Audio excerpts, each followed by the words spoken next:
What's up everyone, Sebastian here with Press Start Seb. Episode 3 of Boruto is out. In my last review I kept saying, I want to see Metal Lee, I want to see Metal Lee, I want to see Metal Lee, and my wish was granted.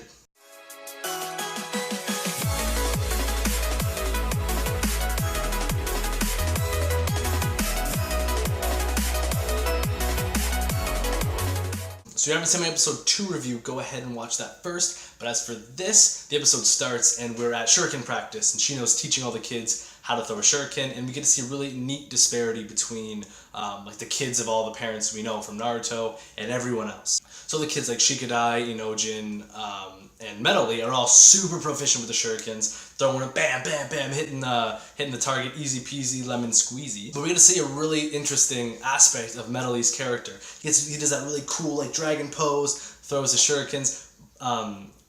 But when it comes to the time where everyone starts complimenting him and watching him, he gets super nervous and he cannot perform. And this is really interesting because he's like Rock Lee in regard to the fact that he goes up to the mountain, he trains on his own, and he's used to that kind of isolated training that Rock Lee's so infamous for. But as a result of that, it has repercussions, so when he has to perform in front of other people, he can't do it. He goes to throw the shuriken and he fucking totally eats it and it falls down, and it's just a really interesting cool thing that I really, really like because he's so much like his dad. But as a result of being so much like him, he's got this character flaw. This episode moves on, and the kids get punished because Boruto comes in with a demon shuriken and throws it, and all hell breaks loose. So they have to fix the Hokage head. That seems like a really obscure punishment because the Hokage head's pretty important. You'd think that the kids are just going to fuck it up, which they inevitably do. Metal Lee's going hard and fucking smashing it, and then half the face busts off. And on the way home from that, Shikadai kind of, with his signature bluntness, kind of says, like, you're too high strung, your nerves getting the best of you, you're, like, honest to a fault, you need to just kind of lower down. Although he says it in a rather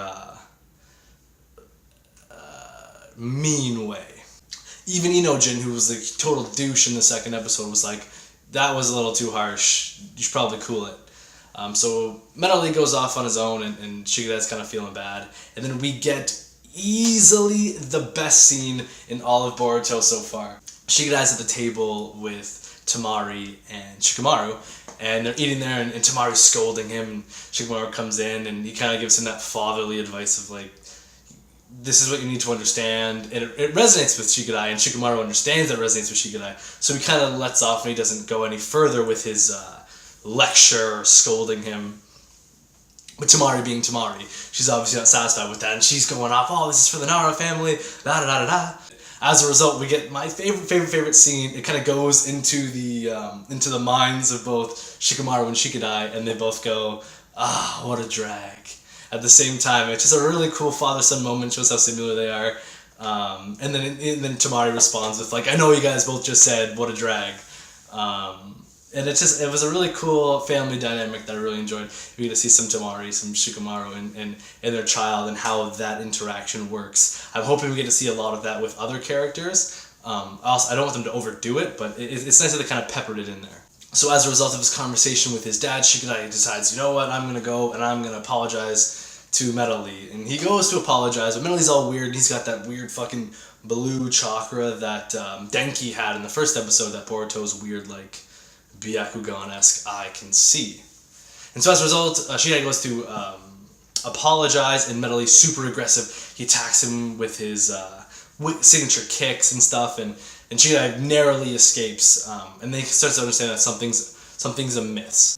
Boruto and Inoji join in, and all three of them are kind of running from Metal Lee, who's like losing his shit. I think it's kind of odd that Boruto doesn't explain to them about the chakra that he's seeing. I understand that's kind of like, it's a weird thing he's experiencing, he doesn't know if he should tell them, but for someone to be like, hey, you guys don't see the weird blue chakra around him, like, he's not himself, I've experienced this before, like, don't go and crazy attack him, it's not his fault. I would have liked to see some little explanation. I understand why they didn't do it, but it just kind of seemed needed, but I get why they didn't do it. We had to see an example of Shikadai using his signature Shikamaru smarts with the exchange, using the Inojin's, snakes to mimic his own shadow, to fool Metal Lee to thinking that was the limit of his shadow, and then he was actually somewhere else. Boruto did the transformation jutsu, so it was a really cool dynamic of seeing Naruto's transformation, or So it was a really cool exchange where you can see Boruto's clone and transformation jutsu,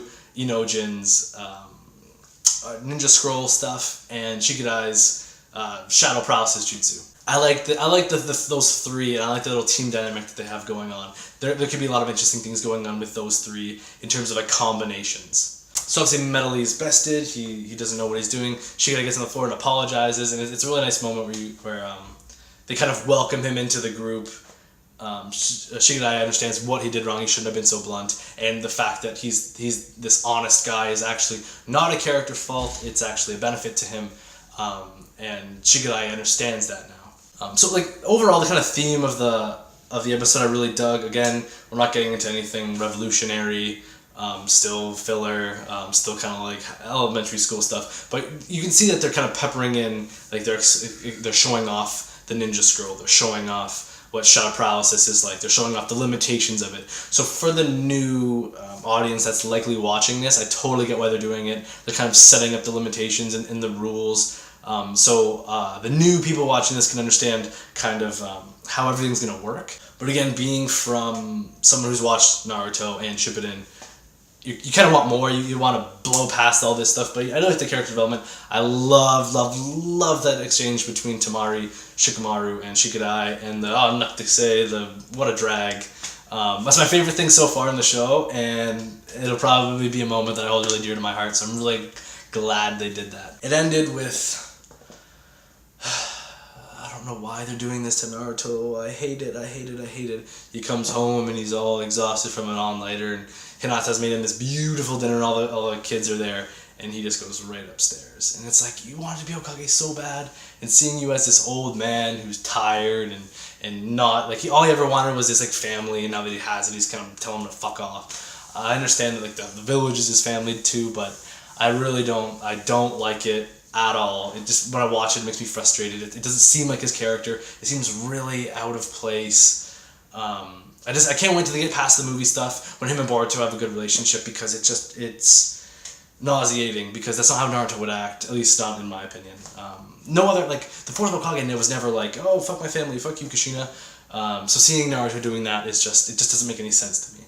Overall, it's a good episode, doesn't have any revelations. We see the blue chakra weird thingy again, and so I'm wondering what that's building up to, and how many more times we'll see it. In terms of where it stands, it's definitely better than the second episode.